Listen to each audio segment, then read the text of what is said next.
各位大家好，我係書法愛好者姜趙玉蓮，我好高興透過姜博士書法頻道，能夠同大家分享一啲有趣嘅漢字。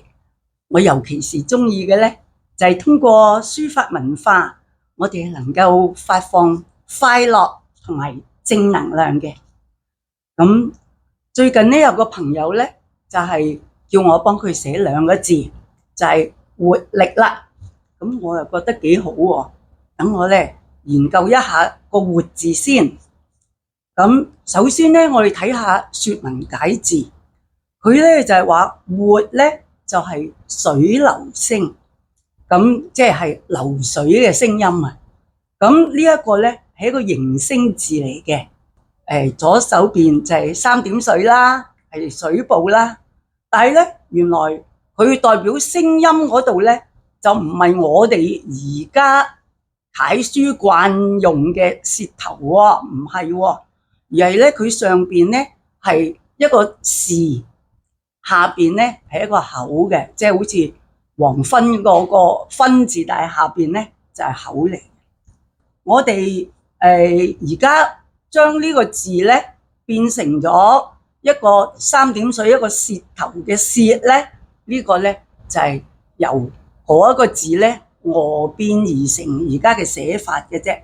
佢本意呢個字呢就係流水聲，後來呢就時時表示有生命嘅，係生存咁解嘅。呢一個字呢，我哋喺廣東話呢原來有兩個讀音嘅。如果我哋形容流水聲呢，我哋話水流闊闊，第一個活字呢就係讀闊啦。第二個我哋而家常用嘅就係我哋講有活力啦，我哋講生活啦，就係讀個活字嘅。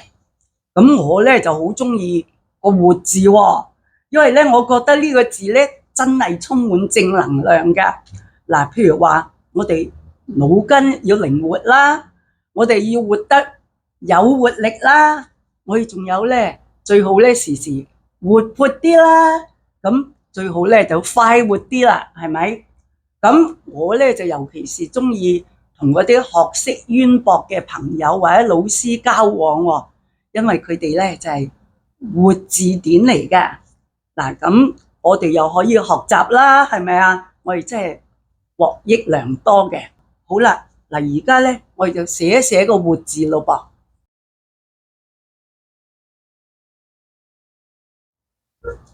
而家呢我係要寫一寫個活字。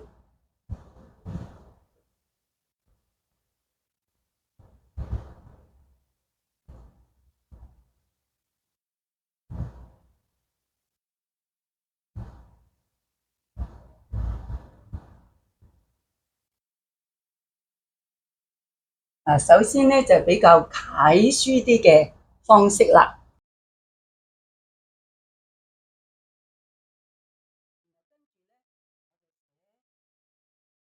就係行書。嗱，當我哋寫行書嘅時候咧，呢度就可以咧，我哋寫啲都得嘅。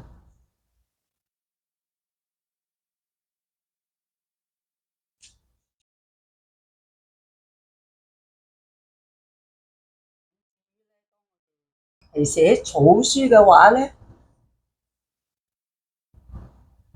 原來咧兩點咁就已經係草書噶啦。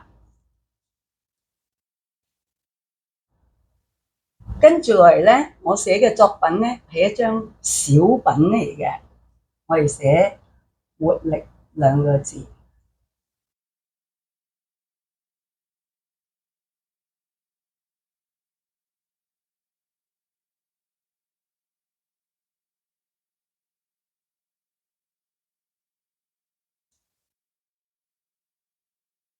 今日我寫咗嘅作品咧係一張小品，淨係活力兩個字。